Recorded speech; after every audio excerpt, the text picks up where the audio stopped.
Por que todo ano é retratada a mesma história? Por que todo ano, quase que universalmente falando, a história de Jesus é contada? Peças como essas são roteirizadas. E eu fiquei pensando o porquê disso. É para que nós... Vou esperar o pessoal.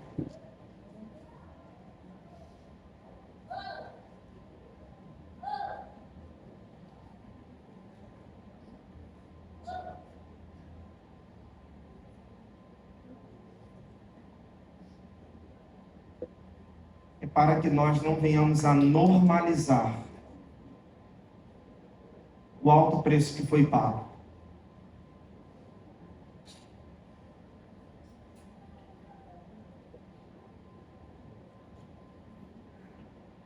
Quer falar comigo? Não? É para que nós não venhamos a normalizar o alto preço que foi pago. Então é por isso que essas histórias elas são retratadas. É por isso que domingo após domingo nós estamos aqui. É por isso que domingo após domingo nos reunimos.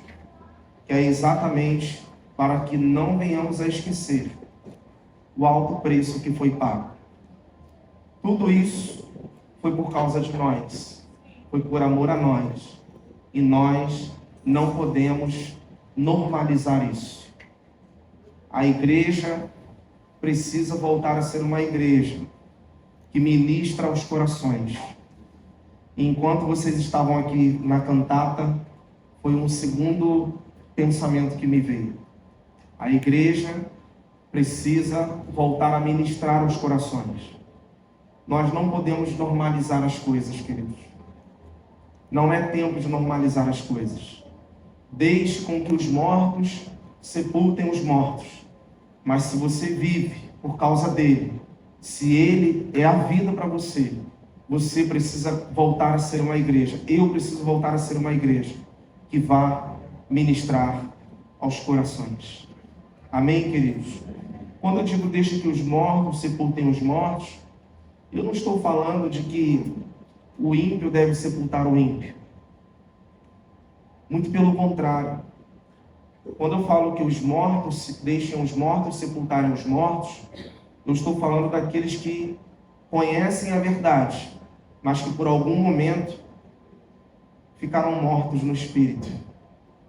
Já não tem mais a capacidade de ministrar a outros, de trazer vida a outros. Então deixe com que os mortos sepultem os mortos.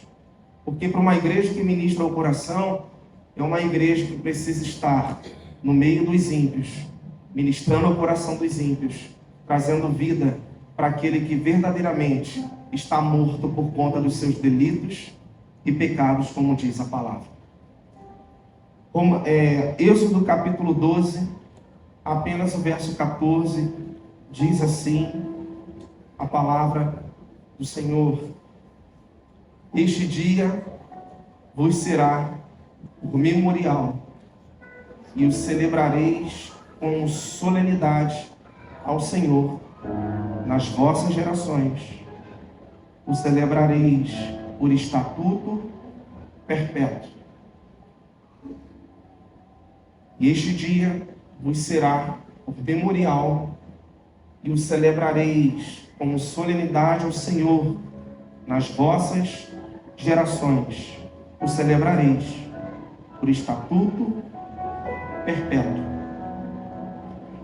Amados, não é novidade para alguns aqui quando falamos sobre que a Páscoa era uma das festas mais importantes para o povo judeu. Em Êxodo capítulo 12, nós sabemos que aqui é a instituição da Páscoa. Nós sabemos que aqui Deus vai estabelecer algo para que ficasse estabelecido de maneira perpétua. Sabemos que o povo judeu até os dias de hoje, eles celebram 3 principais festas. A primeira delas é a Páscoa, mais conhecida como Pessah. A palavra Pessah ou Pessah significa passar sobre ou estar sobre. Há uma segunda festa muito importante para o povo judeu, que é a festa das semanas, mais conhecida como a festa dos Shavuot, uma palavra em hebraico para dar significado à festa das semanas. Há uma terceira festa conhecida como a festa dos tabernáculos, conhecida numa palavra hebraica como Sukkot. Essas três festas, até os tempos de hoje, são as principais festas como tradição judaica, no entendimento de que todos os anos, quando mais de 2 milhões de pessoas se reuniam para celebrar essa festa, ou essas festas, pessoas que vinham de tudo que era lugar, pessoas de todo tipo de nacionalidade, aqueles que tinham por tradição o entendimento da palavra do Senhor, sabiam que todos os anos eles precisavam subir até Jerusalém para que essas festas, então, elas pudessem ser celebradas. Para você que não sabe, a Páscoa, ela era comumente celebrada entre os familiares. Se não, de repente, uma pessoa que talvez fosse desprovida de família, ela então escolhia os seus melhores amigos e ela então iria celebrar a Páscoa. Normalmente, eles faziam o acendimento de uma vela antes de saírem de seus casebres, e depois de acenderem essas velas antes do pôr do sol, ou seja, antes normalmente das 6 horas da noite, eles acendiam essas velas, que na verdade não era vela de parafina como nos tempos de hoje. Naquela época era mais conhecida como os alumiadores, ou se não, uma espécie de um pote com um pouco de azeite dentro, e aquele azeite ia mantendo uma chama, uma vez acesa, iria mantendo ali no decorrer de toda essa celebração. Para os tempos de hoje, é óbvio que alguns já usam a vela de parafina, que você conhece, mas o significado ele permanece o mesmo.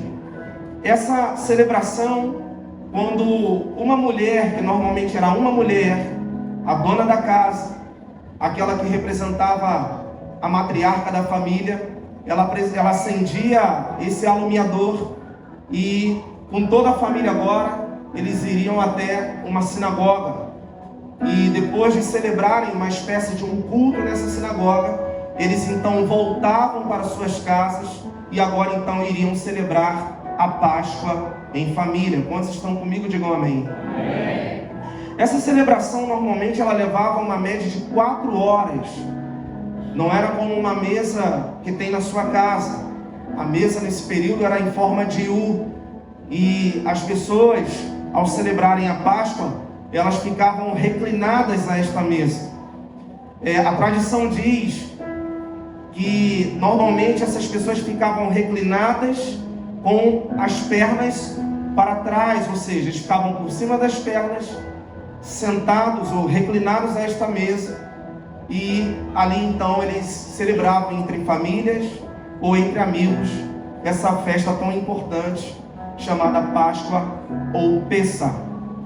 O que acontecia a partir daí era que normalmente o dono da casa ele ficava numa ponta, os mais ilustres ficavam no meio e os mais simples ficavam na outra ponta da mesa.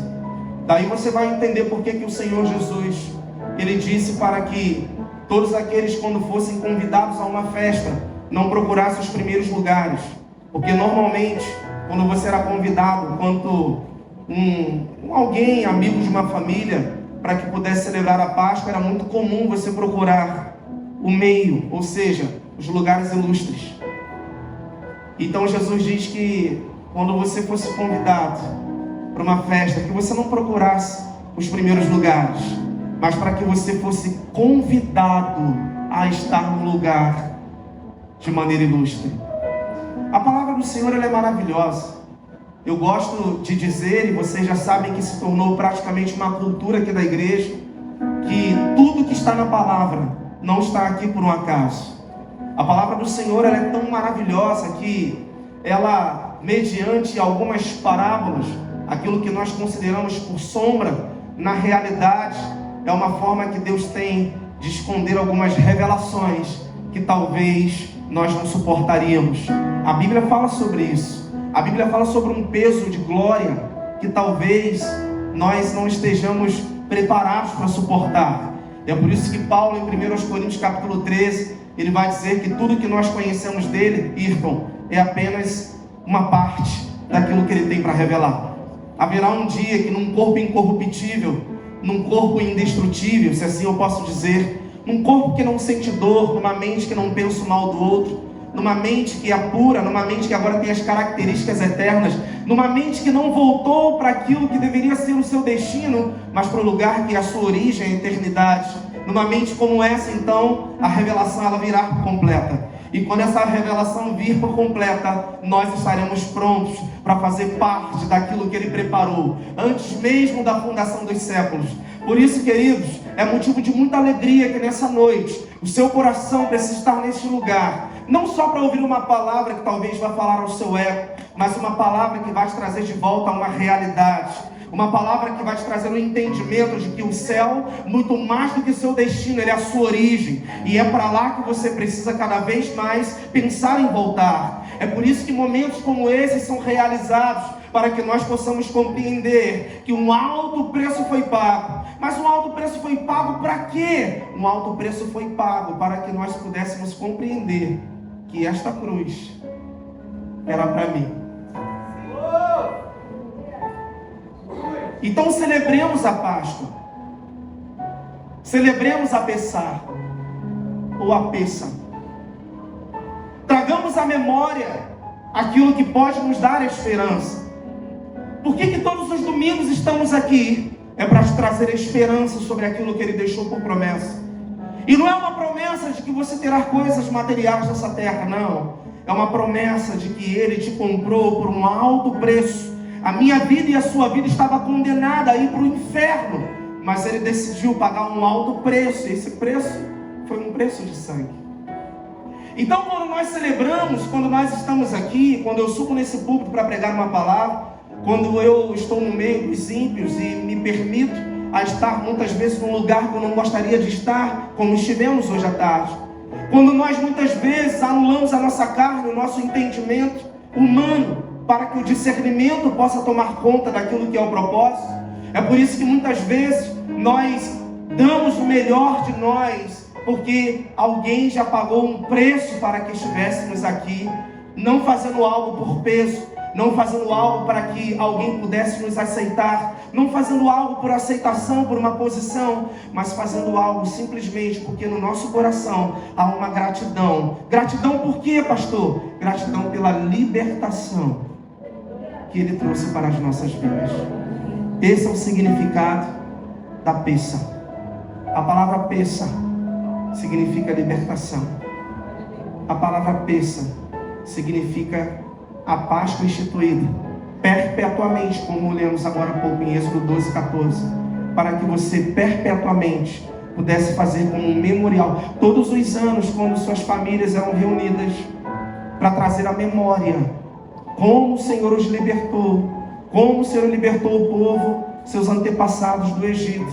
A proposta era que o povo todos os anos pudesse, em forma de gratidão, entender que tudo isso tinha a ver com uma libertação muito maior do que libertar um corpo, mas libertar uma mente, uma alma e um espírito de uma escravidão, de uma movimentação espiritual. Que movimentação espiritual é essa, pastor? Deixa eu lhe dizer uma coisa. Nós sabemos que lá em Êxodo capítulo 2, a Bíblia, capítulo 1, capítulo 2, a Bíblia vai começar dizendo que depois de alguns anos da morte de José, um novo faraó começa a governar o povo. E esse faraó que é levantado sobre o povo, ele é um faraó, e como eu já expliquei aqui anteriormente, faraó não se tratava do nome de uma pessoa, mas um título que aquela pessoa carregava. Então, esse faraó que agora não conhecera os feitos de José, isso que a Bíblia diz, ele então vai trazer uma espécie de julgamento sobre o povo, de opressão. Então ele começa a escravizar esse povo. Agora preste atenção numa coisa. A Bíblia, em duas passagens específicas, tanto em Êxodo, como lá no livro primeiro livro dos Reis, a Bíblia vai ser específica dizendo que durante 430 anos o povo clamou por libertação. O povo clamou por um libertador. Escute isso. Quando o povo durante 430 anos está clamando, quando eu falo sobre 430 anos, eu estou falando sobre algumas gerações. Você pode repetir comigo? Algumas gerações. Logo, o que eu entendo? Se tratando de algumas gerações, isso me traz o discernimento de que toda aquela opressão se tratava de uma movimentação espiritual. Daí nós vamos entender por que a Bíblia diz que o Senhor visita o pecado dos pais nos filhos, isso no Antigo Testamento, na Antiga Aliança, até a 3ª e 4ª geração. Porque isso tinha a ver com uma nação, tinha a ver com um povo que não guardava por memorial, que não guardava a palavra do Senhor por estatuto, que se dobravam diante de outros deuses, que se dobravam diante de Baal, que se dobravam diante das suas oferendas, das suas ofertas ou oferendas diante desses deuses com D minúsculo. Daí nós vamos entender, amados, que tudo isso não passava de uma movimentação espiritual. A maior prova disso é quando nós chegamos num segundo cativeiro, mais conhecido como cativeiro babilônico.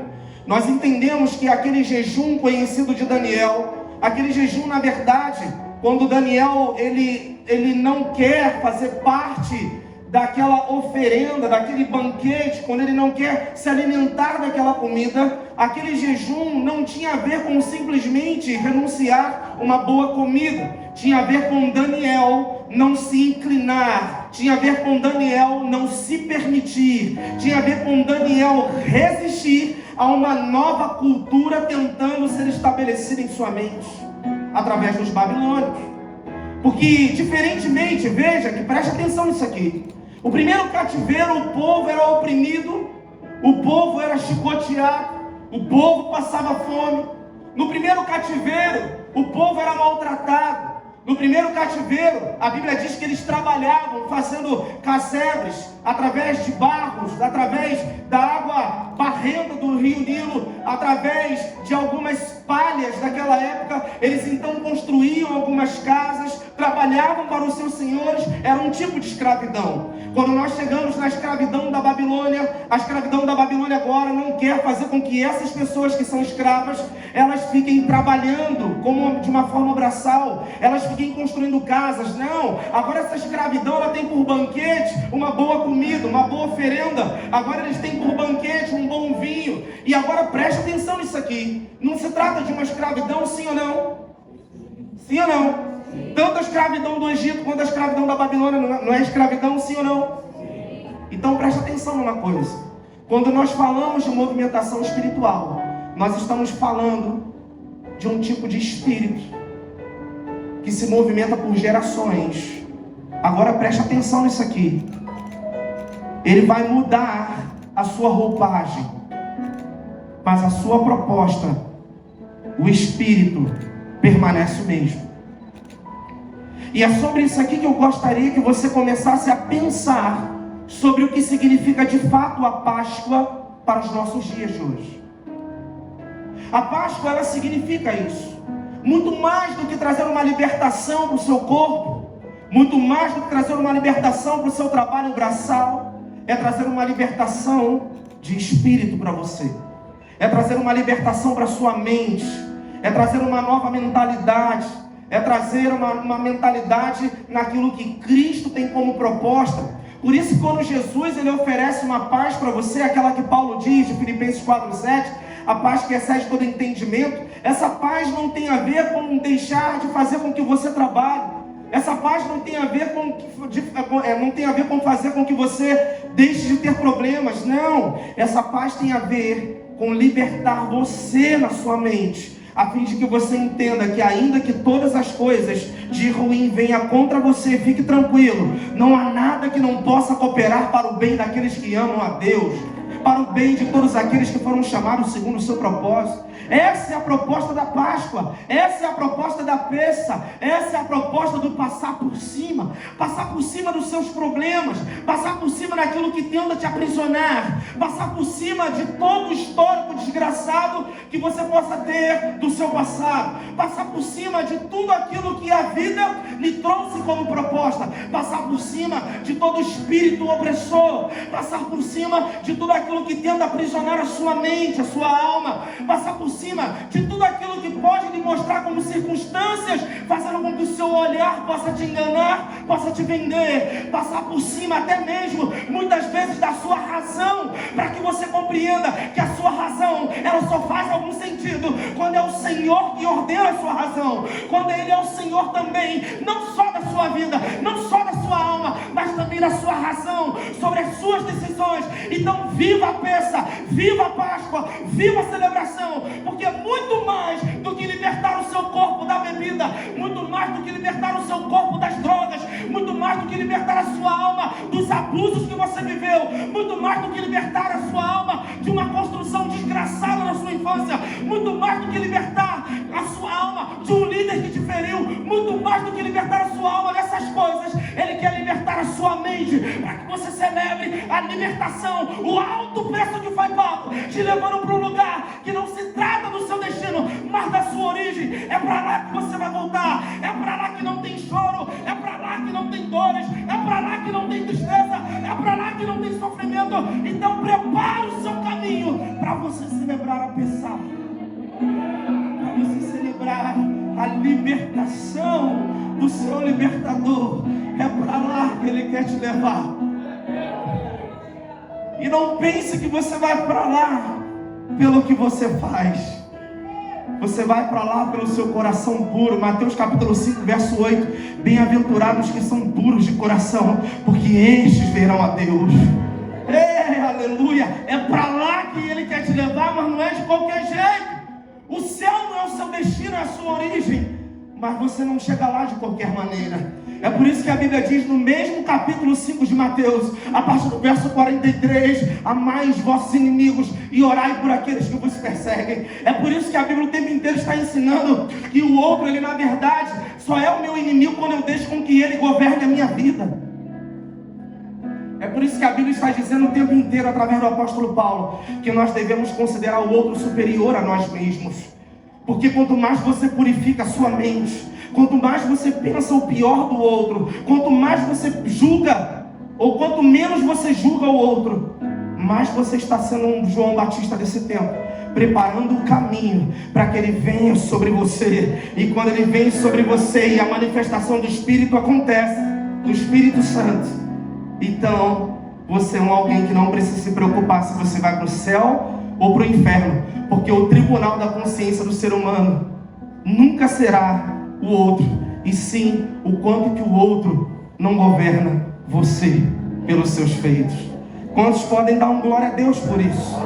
Eu não sei como é que está o seu coração por essa palavra, eu não sei como é que está o seu coração recebendo essa palavra, mas eu queria que só por essa primeira parte da palavra você pudesse, de uma forma muito carinhosa, aplaudir aos céus, ao Senhor dos Exércitos, a Ele que não desistiu de você, a Ele que não desiste da sua alma, a Ele que é capaz de trabalhar no seu espírito, a Ele que é capaz de fazer com que um Deus tão grande que o mundo cabe nas palmas da sua mão se diminua de uma forma tão absurda e faça do seu corpo a morada dele, templo do Espírito Santo. É esse Deus muito incompreensível que nós tentamos entender o tempo inteiro, mas o tempo inteiro está dizendo: olha, eu não me permito ser sondado pelos homens, eu não me permito ser sondado por qualquer estudioso ou estudiosos, não, eu me permito ser conhecido.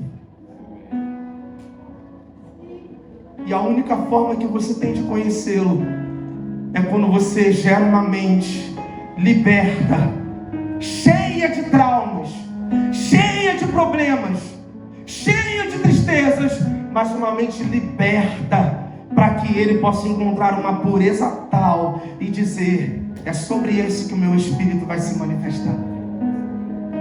É sobre ele que eu serei a resposta da criação que clama pela manifestação dos filhos.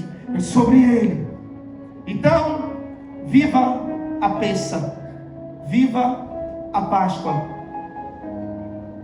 Pastor, por que tudo isso? Porque Deus sempre, preste atenção nisso aqui, Deus sempre dará um libertador em resposta aos clamores. Foi para isso que Moisés nasceu. Foi para isso que Moisés foi separado. Deus sempre dará um libertador em resposta aos clamores. O problema é quando nós que deveríamos ser os libertadores não discernimos o DNA da terra que clama. Deixa eu dizer algo para você. Existem terras clamando. E o seu lugar é purificar a sua mente, é celebrar a libertação, é celebrar a Pêssah, a fim de que Ele mais uma vez possa vir sobre você e você se torne a resposta do clamor de um tipo de terra. Ele nos salva para isso.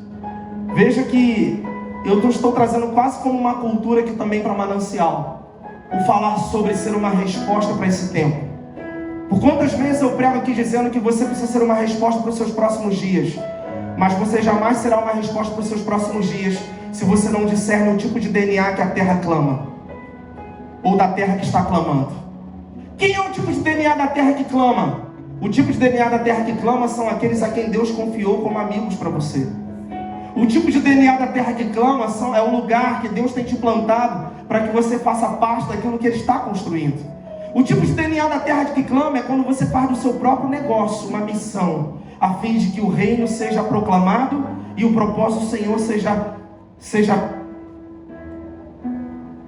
Como é que eu vou explicar isso aqui? O reino seja proclamado e o propósito seja declarado. Porque tem muita gente vivendo por viver. Não consegue discernir o propósito, logo não consegue declarar o propósito que está vivendo. Tem muita gente que Deus agraciou com um negócio cheio de pessoas, que você tem um network maravilhoso, consegue lidar com diversos tipos de pessoas e culturas, mas por você não discernir o tipo de DNA que clama, o tipo de terra que está clamando, você não consegue dar uma resposta para esse DNA. Você não consegue ser a resposta dessa terra. Logo, aquele que deveria ser um libertador se torna um alguém que vai ser um frustrador dos propósitos do Senhor nesta terra. E quando eu digo que você vai ser um frustrador, não é que tudo vai se acabar por causa de você. Fique tranquilo. Quando você não faz, tem sempre alguém que vai discernir. Eu fico olhando aqui, cadê o Pierre? Cadê o Pierre? Eu fico olhando para o Pierre aqui. Pierre está no processo de conversão. Permita-me dizer, meu amigo. Pierre e sua esposa estão no processo de conversão. E o que nós temos falado ao coração dele. Estive tomando um café com ele na quinta-feira. É isso? Sexta-feira, né? Sexta-feira. Estivemos tomando um café pela manhã. E eu falei para ele que o maior desafio de nós, quanto seres humanos, quanto cristãos, não é começar uma história, mas é viver um padrão de continuidade naquilo que você começa. O problema é que a igreja, Pierre, ela vai te ferir. Escute isso aqui. O problema, igreja, é que a Pierre... a igreja, Pierre, igreja, chacarabandolhada. O problema, Pierre, é que a igreja, ela vai te decepcionar. Pierre, eu não quero mentir para você, Yane. A igreja, ela vai frustrar vocês. Mas esquente a cabeça, não. Porque a igreja só é a igreja porque são seres humanos e são imperfeitos. Senão não seriam igreja. Só pode haver um casamento do perfeito com o imperfeito. Senão não dá certo. Então o maior desafio de vocês, depois desse tempo que vocês estão passando, de descoberta, depois dessa coisa maravilhosa que nós assistimos aqui, você é a representatividade, Pierre, daquilo que é o clamor de Deus, quanto resposta para um tipo de DNA que clama, um tipo de terra que clama. E por que eu estou falando isso? Eu não estou falando isso para exaltar o Pierre, eu estou usando você, Pierre, como um exemplo. Permita-me fazer isso. Isso não estava no script. Mas eu quero que você entenda uma coisa. Você é a representatividade daquilo que Deus quer fazer nesse tempo. Quando você que deveria ser um libertador não liberta, Ele vai levantar aqueles que têm sede para libertar. Fique tranquilo, porque Ele é Deus. Ele usou a mula. Ah, pastor, Ele usou a mula, mas era a vontade dele usar a mula? não. A vontade dele era usar o profeta. Mas quando o profeta se cala, a mula fala. Ah, meu Deus do céu, é isso que você precisa entender. Não depende de você. Depende do quanto você se torna puro, liberto. Depende do quanto você é a própria Páscoa do Senhor. Depende do quanto você é a libertação que Ele precisa. Isso é o que vai determinar os próximos dias, queridos. Para de ficar reclamando do caos. É daí para pior. Paulo diz que nos últimos tempos os homens se tornarão gananciosos, amantes de si mesmos. Serão homens que não suportarão ouvir a sã doutrina, como que pessoas que têm comichões nos seus ouvidos, porque eles não suportarão o peso da palavra. Você está achando o quê, queridos? Então, Pierre, você não vai poder entrar na igreja e criticar o pastoreio dessa igreja. Você pode julgar sim, se esse pastor é um bom caráter, se esse pastor é alguém que é honesto, que é fiel, se esse pastor é alguém que não rouba a igreja, que não rouba os seus fiéis, se esse pastor é alguém que não adultera com a sua esposa. Isso você deve julgar, porque a Bíblia nos manda julgar aquilo que nós temos por conhecimento. Mas quando nós não conseguimos lidar com as imperfeições dos outros, aí começa o problema, porque você começa a achar que você é uma igreja melhor do que o outro. Então, o padrão de continuidade, ele é algo que precisa estar no nosso dia a dia, como a peça das nossas manhãs, como a libertação das nossas manhãs. Eu tenho dificuldade, eu fui pregar ontem numa igreja de manhã, eu fui pregar numa outra igreja à noite, e nas duas igrejas eu falei a mesma coisa. Eu tenho, não a mesma palavra, mas nesse ponto eu falei a mesma coisa. Eu tenho dificuldade de entender pessoas que se consideram convertidas mais santarrando que as outras. Porque no meu entendimento eu preciso me converter todos os dias, a cada manhã. Existem áreas da minha vida que elas precisam ser convertidas a cada manhã. E daí a peça vai se cumprindo sobre mim. E aí é por isso, daí eu vou entender por que a Bíblia fala que é um estatuto, é algo que tem que ser por memorial, é algo perpétuo. Ou seja, todos os anos Israel precisava entender do quanto o Senhor os libertou e o quanto o Senhor continuava libertando. É aí que o processo do Senhor começa sobre a minha vida. Aleluia! Então escute isso aqui. A escravidão, ela é algo tão espiritual que o problema nunca foi tirar o povo do Egito. O problema de Deus nunca foi tirar o povo do Egito. O maior problema de Deus foi tirar o Egito das pessoas. Por mais clichê que isso pareça, quando você abre a Bíblia lá em Êxodo, capítulo 16, verso 2 e 3, você vai ver o povo murmurando, dizendo que melhor teria sido ficar no Egito, porque lá eles teriam que comer, lá eles teriam que beber, então melhor seria que pudessem morrer naquele lugar. Eles preferiam estar sob a escravidão, eles preferiam estar aprisionados, oprimidos, eles preferiam estar desta forma. Por quê? Porque a sua fome física era muito maior do que a sua fome espiritual. Quando eu falo de uma movimentação espiritual, eu penso que Deus está trazendo isso para os nossos dias. Você precisa entender que o Senhor está gerando na sua igreja nesse tempo uma fome espiritual. Daí você vai entender porque Jesus diz: vocês me procuram por causa do pão que eu dou para vocês, por causa da comida que eu dou para vocês. Mas o reino de Deus não é comida nem bebida, é paz, é justiça, é alegria no meu espírito. Isso é o reino de Deus. Então a sua libertação precisa trazer esse entendimento de que há uma fome sendo gerada. Há um povo sedento como Pierre, como a Anne. Há um povo sedento como tantos outros que aqui estão nesta noite. Há um povo sedento por mais de Deus. Então o que nós precisamos fazer é viver esse padrão de continuidade daquilo que Ele trouxe como principal proposta, que é a libertação dos meus dias. É a libertação dos meus dias. Não se acomode, queridos.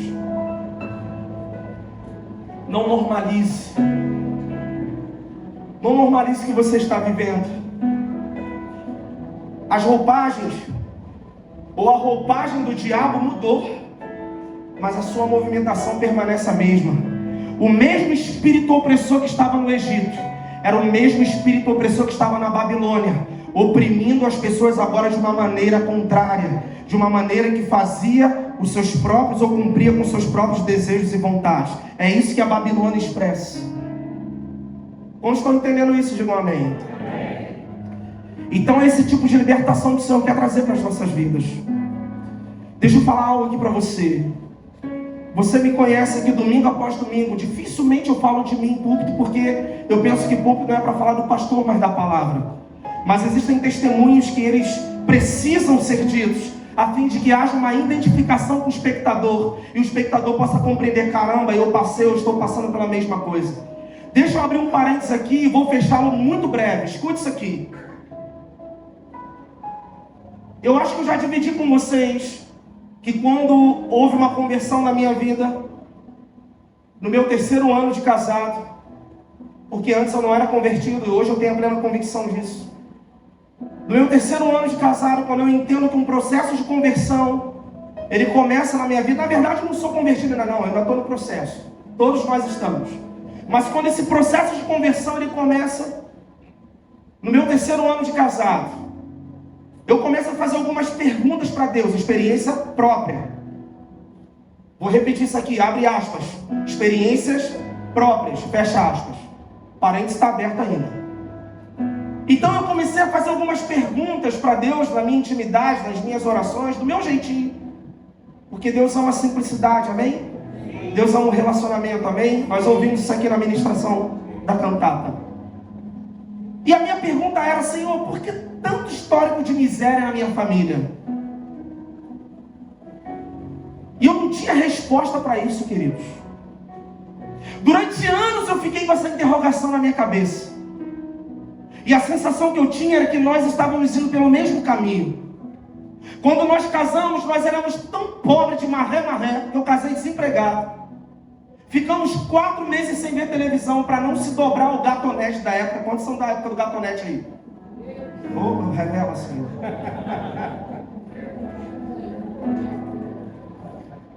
E eu falava com a esposa: nós não vamos nos inclinar a isso, porque nós fomos morar em Sulacap, e lá em Sulacap não tinha, é difícil, não tem sinal, não sei hoje como é que está, mas pelo menos na época não tinha sinal de antena de TV. Para você ter um sinal, você tinha que botar a antena lá longe.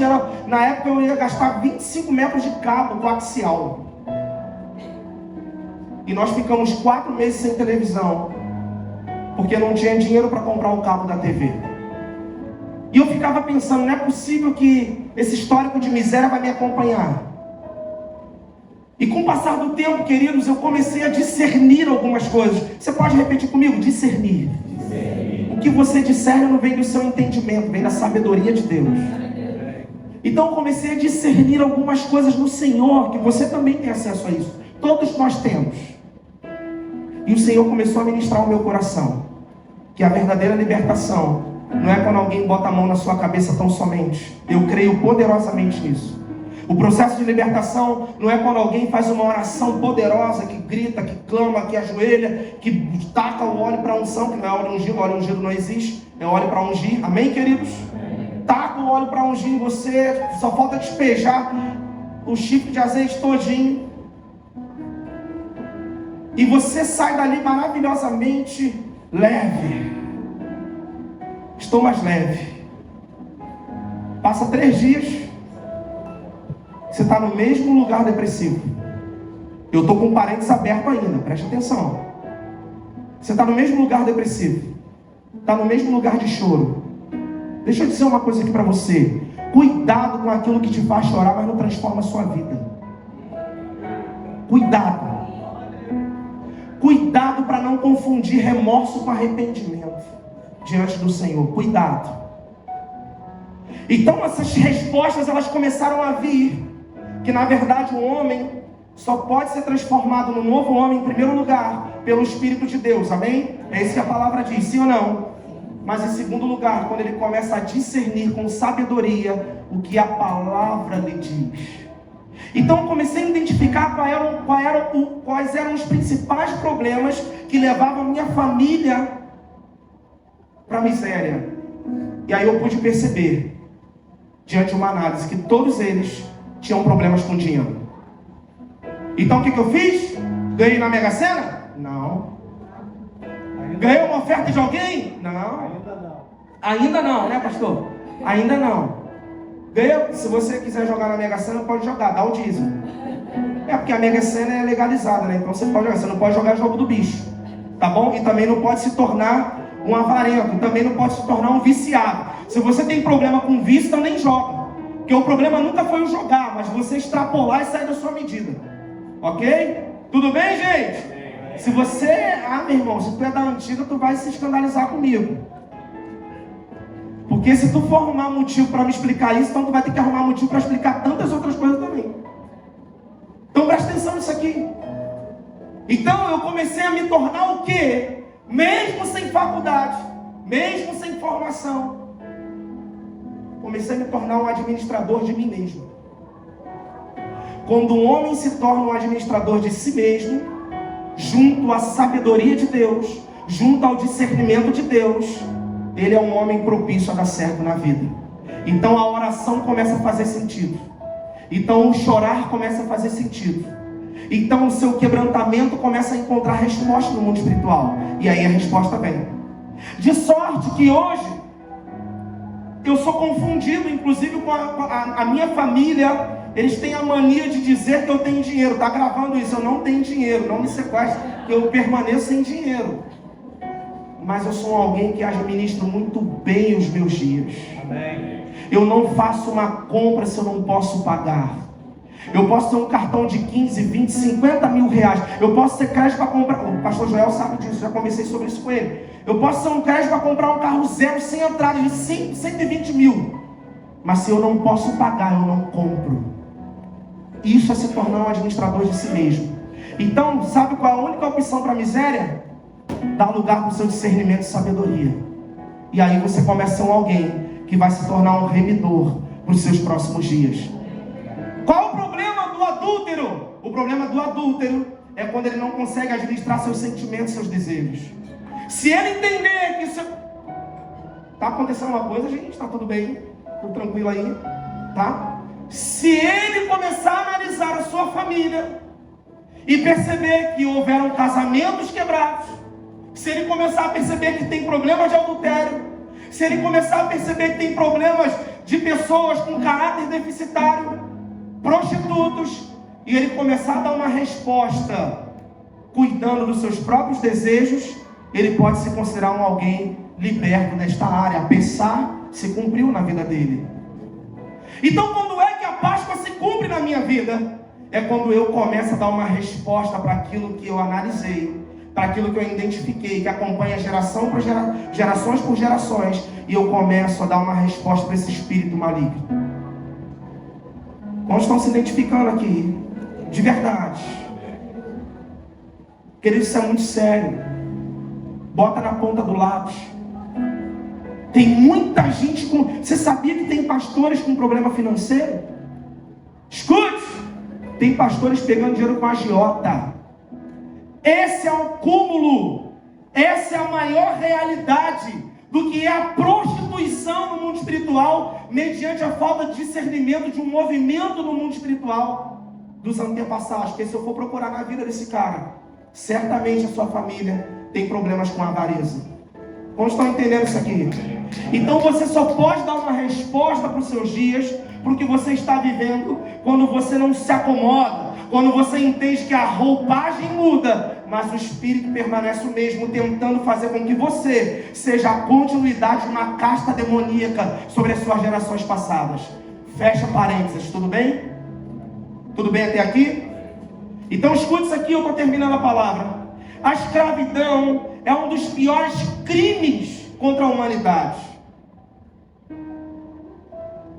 A escravidão é um dos piores crimes contra a humanidade. É por isso que você precisa tomar essa palavra para o seu espírito nessa noite.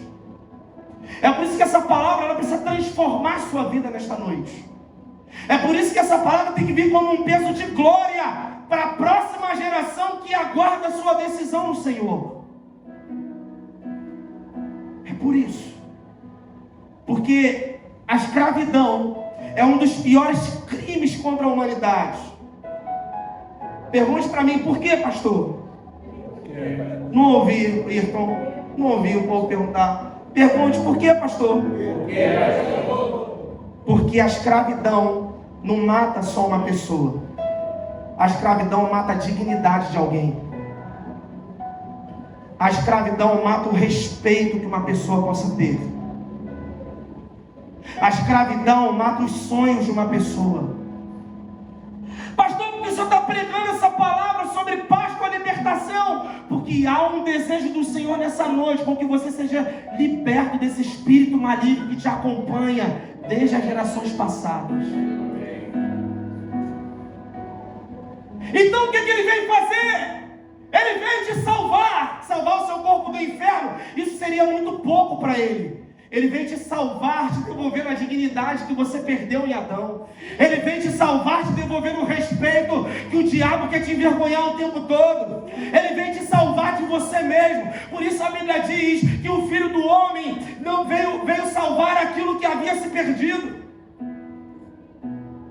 Não é só aquele que havia se perdido, mas tudo aquilo que fugiu do seu projeto original. Então há uma proposta de peça nesta noite. Há uma proposta de Páscoa sobre a minha e a sua vida, porque Ele quer te libertar para que você volte a sonhar, para que você volte a ter dignidade, respeito, para que você volte a ter sabedoria, para que você possa discernir os seus próximos dias e dar uma resposta para eles. Então a escravidão, quando Paulo diz lá em Romanos capítulo 8, versos 14 e 15, quando a Bíblia diz que nós éramos escravos dos nossos pecados, mas Deus, ainda que por adoção, nos deu o poder, o direito de nos tornarmos filhos de Deus. Por que Ele veio? Para o que era seu e os seus o rejeitaram, mas a todos quanto o receberam, deu-lhes o poder de serem feitos filhos de Deus. João 1,14. Por que a Bíblia nos dá isso como proposta? Porque quando você se torna um filho de Deus, você se torna alguém que, muito mais do que ser liberto do inferno, você era o que a próxima geração estava esperando. Você se torna alguém que vai dar uma resposta nos seus próximos dias. Você se torna alguém, queridos, liberto do seu eu, liberto de tudo aquilo que acompanhou as suas gerações passadas, que todos aqueles dos seus antepassados, eles não têm culpa disso, eles apenas não conseguiram discernir o que você pode discernir hoje. Talvez eles não tiveram a oportunidade de estar onde vocês estão, ouvindo uma palavra como essa. E daí, por isso, você vai entender que o sarrafo, para quem conhece, é mais em cima. Porque quando Ele vos dar a conhecer, queridos, você agora será medido por isso. Então, não há mais desculpa a partir de hoje. Por que eu nasci assim? Por que eu sou desse jeito? Por que eu sou assado? Por que eu sou assim? Por que todo mundo que parece que da minha família se separou, parece que eu também não dei certo no meu casamento por isso? Porque Deus está te oportunizando a entender os seus dias, e você não está tendo uma resposta para dar para eles. Você não está conseguindo celebrar a bênção. Você não está conseguindo celebrar a libertação. Você não está conseguindo ser a Páscoa que os seus precisam. Não se torne um escravo das suas frustrações. A escravidão é um dos piores crimes contra a humanidade, porque a escravidão mata a dignidade, o respeito, a liberdade, os sonhos de uma pessoa. Você se torna uma pessoa morta, viva. Você se torna uma pessoa morta, viva. Sabe por que Jesus diz que Ele é a vida, que Ele te dá vida e vida com abundância? Olha aqui para mim, por favor, com todo respeito e carinho. Sabe por que Deus diz que Ele te dá vida e vida com abundância? Porque quando você tem a vida verdadeiramente, você morre para si e passa a viver para Ele. Mas quando você não discerne os seus dias, não tem uma resposta para dar para Ele, você pode ser alguém que está morta, viva, se movimentando. Quero orar com você. Você pode ficar de pé? Vamos orar? Aleluia. Glória a Deus. Glória a Deus.